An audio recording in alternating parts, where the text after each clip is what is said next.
Hi everyone. Today we're going to talk about the unit circle, everybody's favorite circle in trigonometry, right? So, as I mentioned in the last video, this is a special case of trigonometry in the plane.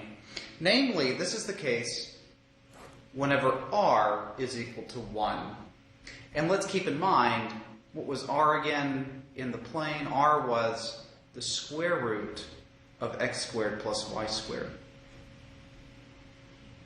Well, if r is square root of x squared plus y squared and r is equal to 1, we have the nice equation 1 equals to the square root of x squared plus y squared.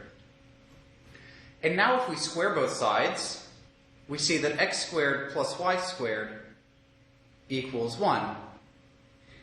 And if you recall from pre-calculus or foundations, this is the equation of a circle. It has a center at the point 0, 0, and its radius is 1. That's our r equals 1. All right, so let's draw this. Let's draw a sample point in the plane. So we know that the collection of all such points, x, y, where r is equal to 1, will be a circle. Let's pick one such point. Let's say we have an x, y here. X, y. All right, well, let's draw an angle. Suppose this terminal edge of this angle theta passes through that point. And we have our angle theta in standard position. Well, now we drop our height like it's hot, perpendicular to the x-axis as always. This x distance is now that quantity x. This y distance, how far up it goes, is that point y, is that coordinate y. And the length here, because it lies on the unit circle, r is going to be 1. And now, let's see what our trigonometric functions become. What is the sine of theta? Well, I know that the sine of theta is y divided by r, but if r is 1, this is simply y. What about the cosine of theta? The cosine of theta is x over r, but if r is just 1, in this special case, cosine of theta is just x. And what's the tangent of theta? Turns out this one doesn't change. It's opposite over adjacent, or y over x, and that stays the same here. But these two turn out to be really nice, don't they? There's no more r's, because r is 1. Those denominators are 1. That's cool. We get this nice relationship that the coordinate that we put here, this coordinate, x, y, can also be represented as cosine of theta, sine of theta. And let's do one more thing. We know that every point on the unit circle, x, y, satisfies this relationship, which means that cosine of theta and sine of theta also must satisfy this relationship, right? Well, if x is cosine theta, I know therefore that x squared is cosine squared theta plus y squared, but what's y down here in the unit circle? Y is just sine squared theta equals 1. And this gives an amazing little identity called the Pythagorean identity.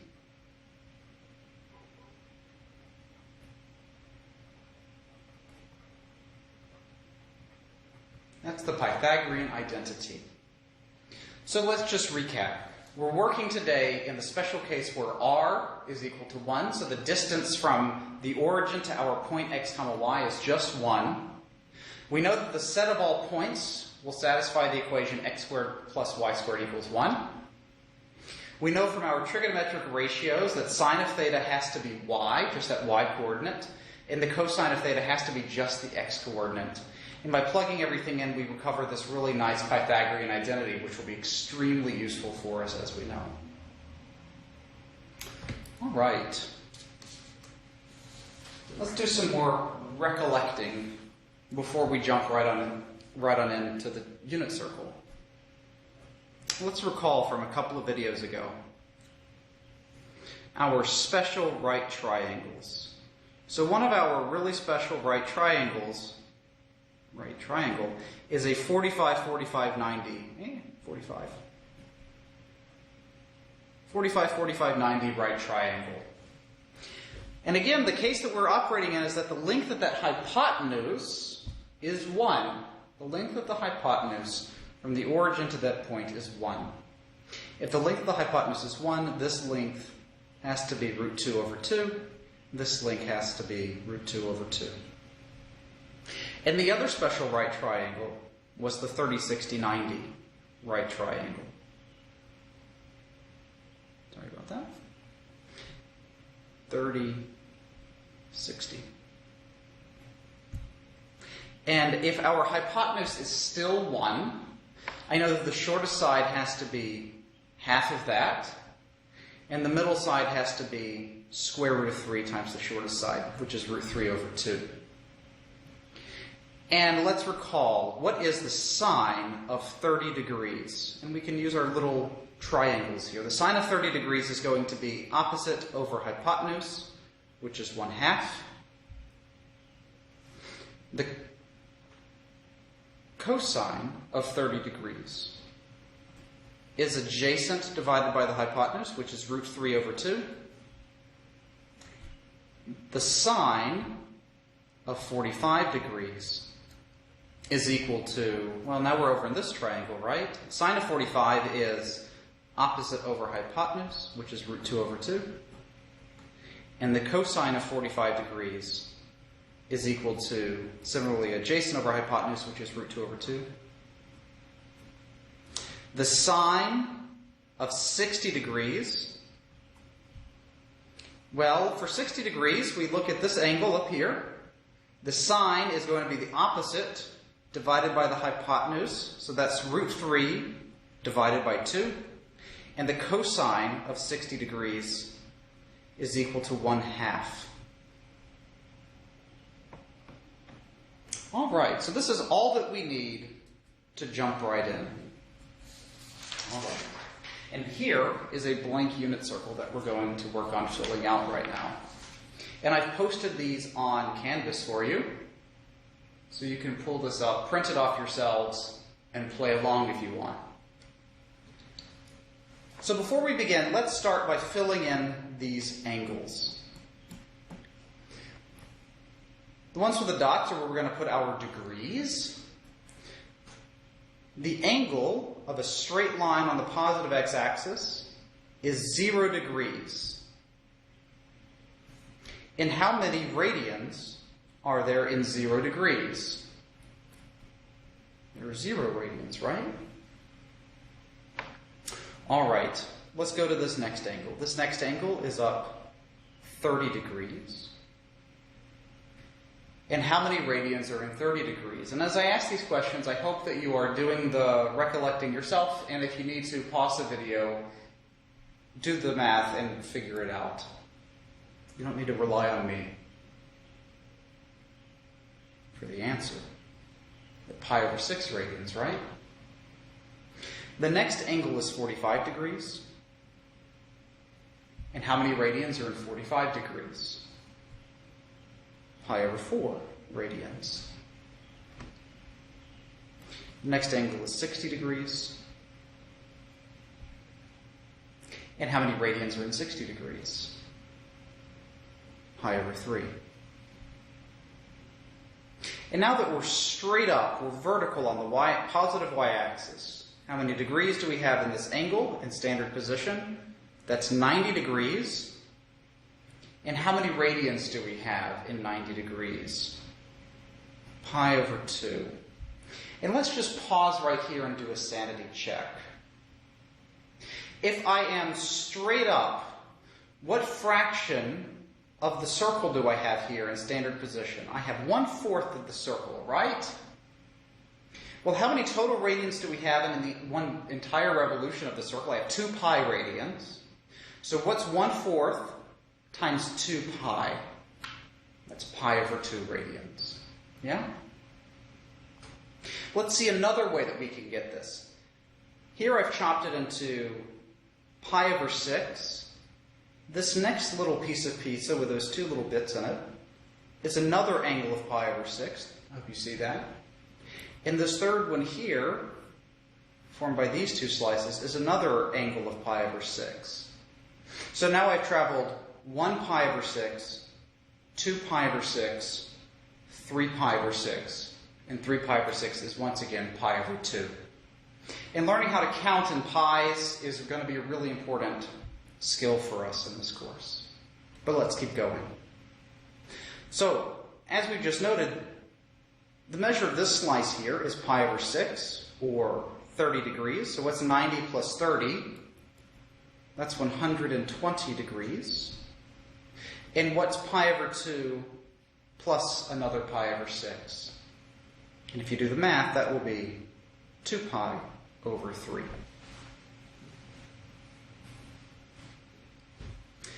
What about this guy here? How do we get this angle here in the middle? Well, let's look over here at 45 degrees. I know that the angle here is 45. If I add another 45, I'm back up to 90 degrees. If I add one more 45, that puts us on the line that we're looking at, doesn't it? So this is 1 times 45, 2 times 45, 3 times 45. And 3 times 45 is 135. And how many radians are there in 135 degrees? Similarly, it's going to be 1 pi over 4, 2 pi over 4, 3 pi's over 4.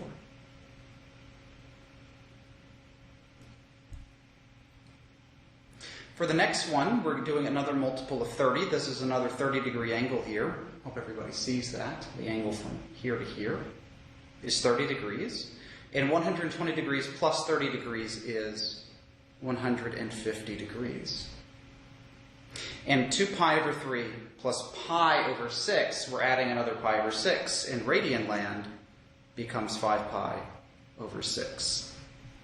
And adding one more unit of 30 degrees, or pi over 6, hits us at 180 degrees, or pi radians. All right, and let's continue. Adding another 30 degrees, we get 210. We get 7 pi over 6 here by continuing to add pi over 6. And we're going to skip this one now. We'll come back to it. Adding another 30 degrees gives you 240. Adding another pi over 6 gives you 8 pi's over 6, which is 4 pi over 3. Adding another 30 degrees gives you 270. Adding another pi over 6 gives you 3 pi over 2. You can read that. Adding another 30 degrees, you're at 300. Adding another pi over 6, you are at 5 pi over 3. Adding one more 30 degrees, and we're almost done, I promise, is 330 degrees.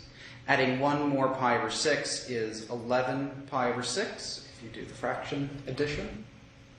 And now if we add another 30 degrees, we're at 360 degrees.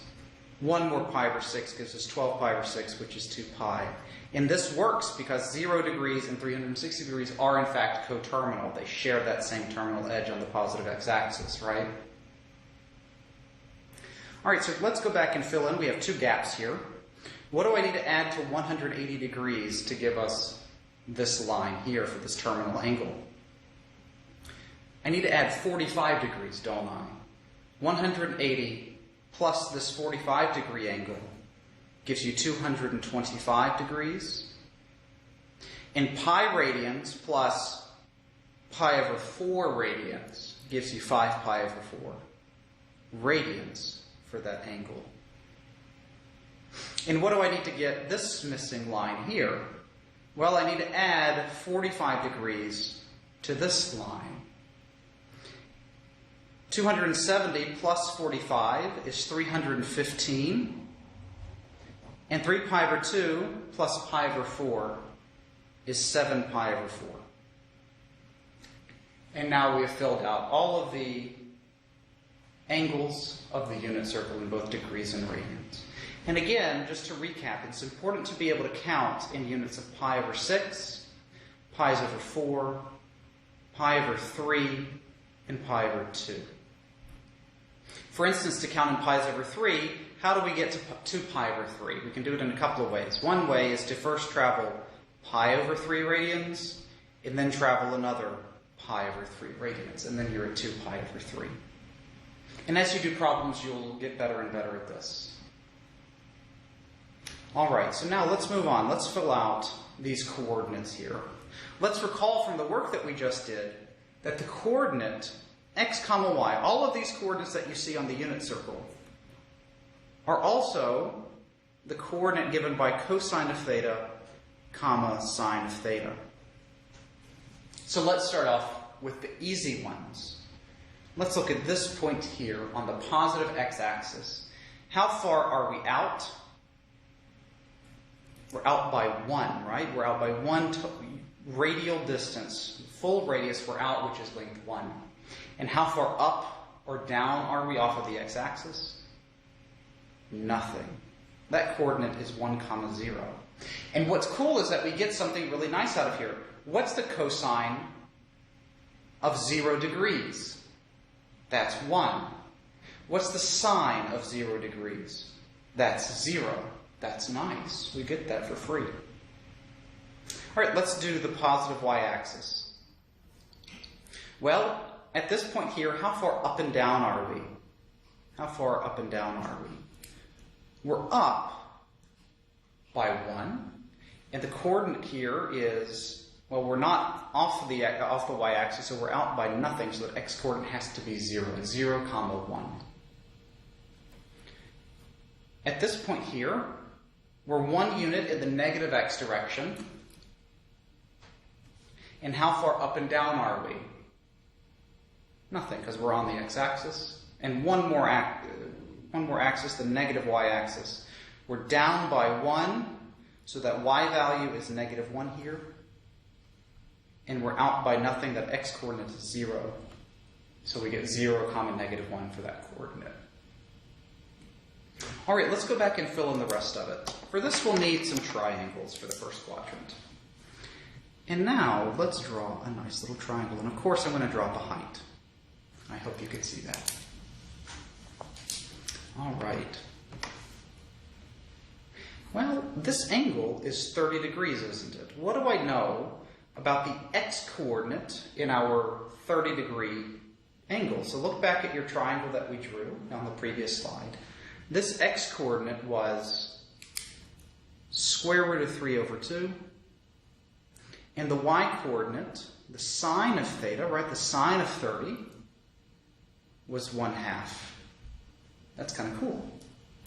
For the 45 degrees, let's drop another height for 45. Yeah. What was the x-coordinate of a 45, 45, 90 right triangle? The x-coordinate, as we saw in the previous slide, was the square root of 2 over 2, and the y-coordinate was also square root of 2 over 2. And one more triangle here in the first quadrant comes from that angle pi over 3. Here we have a 60-degree angle, a 30-degree angle, and a 90-degree angle. Well, what was the cosine of 60 degrees on the last page? The cosine of 60 degrees was 1/2. What was the sine of 60 degrees? That was root 3 over 2. And remember, cosine of theta tells you how far out you are on the x-axis, right? That's this length. And the sine of theta tells you how far up and down you are in the y direction. That's this length of this triangle. And now we're back to this axis. The cosine of pi over 2 is 0 because we're out by nothing. The sine of pi over 2 is 1 because we're up all the way in the unit circle. So now the question becomes, how do we get the rest of these coordinates? Let's remember, there's some symmetry happening, isn't there? I'm going to draw a horizontal line between these 2 points in my bright blue marker. What do you notice about the y value of these two coordinates? They're the same. They are the same. So the y value is the same. The y value is the same. But what have I done to the x value? I have flipped it. I've reflected it over the y-axis. So the x value flips into the negative x-axis. So we get a negative 1/2. Rather than a positive 1/2, we get a negative 1/2. So it's the same distance away from the y-axis, but it's in the negative direction. And let's keep going. Let's do it again. We can now draw a horizontal line between 3 pi over 4 and pi over 4. What do you notice again about the y-coordinates? The y-coordinates have stayed the same again, root 2 over 2. The x-coordinate has the same distance from the y-axis, but it's in the negative direction, so we get a negative root 2 over 2. And one more time, we can draw another horizontal line from 5 pi over 6 to pi over 6. The y-coordinate is the same. We haven't gone up or down any, but the x-coordinate is the same distance, but in the negative direction. So negative root 3 over 2. Now we're back to negative 1, 0. All right. How can we use the same idea to get the third quadrant? Let's use more symmetry. Except this time I'm going to draw vertical lines. We're going to reflect these points across the x-axis now. If I reflect across the x-axis, has the x-coordinate changed? Have I changed how far out I am on the x-axis? No, so I'm still at negative root 3 over 2. But what have I done to my y value? I flipped it over the x-axis, which makes the y value negative, right? It's the same distance from the y-axis, or from the x-axis, sorry, but it's in the negative direction. So the y-coordinate becomes negative. I can draw another vertical line for these coordinates down here. I see that the x-coordinate stays fixed. And the y value has the same distance from the x-axis, but it's negative, so we get negative root 2 over 2. And one more of these lines.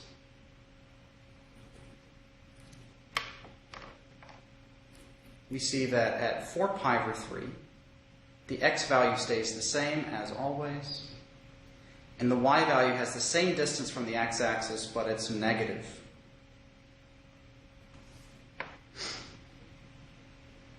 All right, so let's quickly fill in this guy so we don't have to do lines, I hope. You can if you want.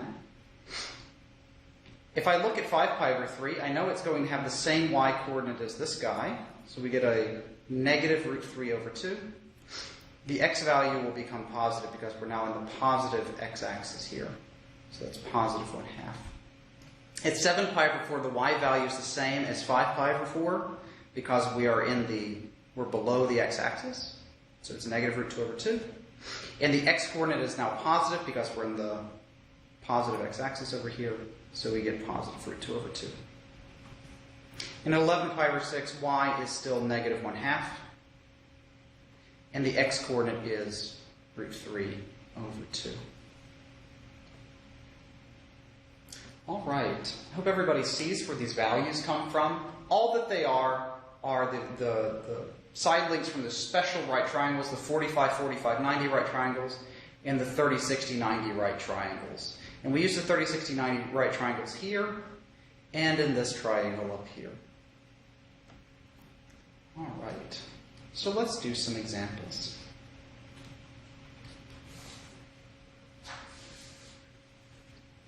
All right.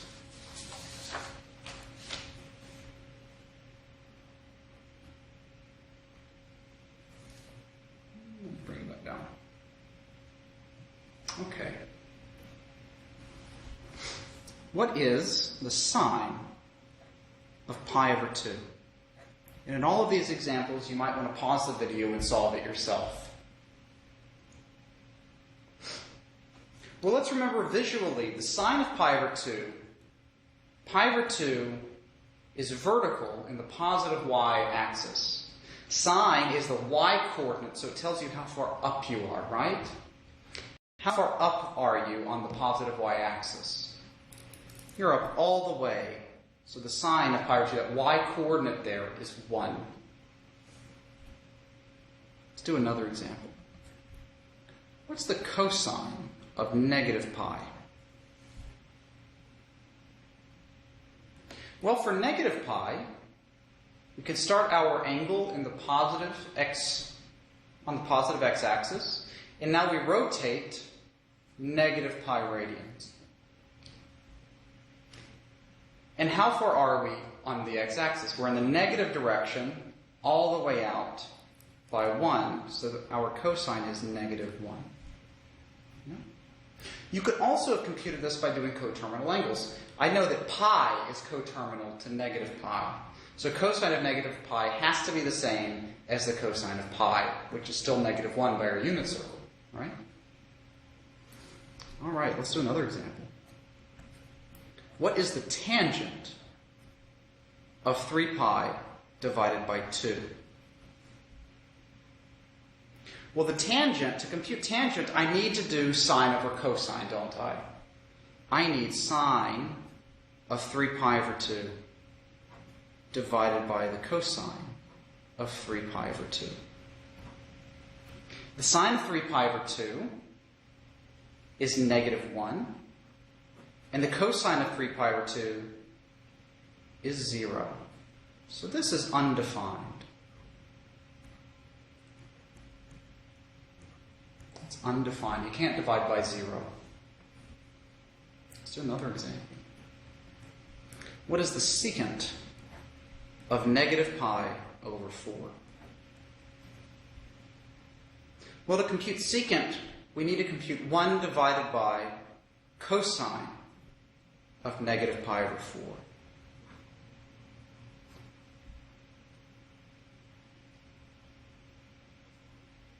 Well, how do we compute cosine of negative pi over 4? One way that we can do this is, again, use coterminal angles. What angle is coterminal to negative pi over 4? So 7 pi over 4 is one of them. And do I know the cosine of 7 pi over 4? Yes. If you look in your unit circle, we see that the cosine, that x-coordinate at 7 pi over 4, is positive root 2 over 2. So now I have 1 divided by root 2 over 2, so I flip it and multiply. So I get 2 over root 2, which just becomes square root of 2. Let's do another example. What's the cotangent of 2 pi over 3? Well, to compute cotangent, I need to compute cosine divided by sine. So cosine of 2 pi over 3, divided by sine of 2 pi over 3. The cosine of 2 pi over 3 is over here, right? Here's your 2 pi over 3. It's out by just a little bit. So we get negative 1/2 is the cosine of 2 pi over 3 by the unit circle. And the sine of 2 pi over 3 is positive root 3 over 2. I now flip it and multiply. So I get negative 1/2 times 2 over root 3, which is equal to negative 1 over root 3, which is negative root 3 divided by 3. All right, guys, so this goes through a few nice examples for how we use the unit circle to compute our 6 trig functions of angles that are not going to live in a right triangle, of course, but we can use the unit circle to find them nonetheless, like 3 pi over 2, negative pi over 4. These make no sense in the context of triangles, but the unit circle gives us a nice way to compute the 6 trig functions nonetheless. So I really, really, really hope that you practice the unit circle, practice filling out the unit circle in its entirety. You need to be able to do that very comfortably, and you need to be able to answer these types of questions rather quickly. You now have all the information that you need to succeed on the second unit quiz, so I hope that you'll all complete that as soon as you can. As always, I'm free via email. Feel free to reach out at any time, and I'm happy to answer, or we can set up a time to Skype. If you have any questions whatsoever, please don't hesitate to ask. I look forward to seeing you next time. Thanks.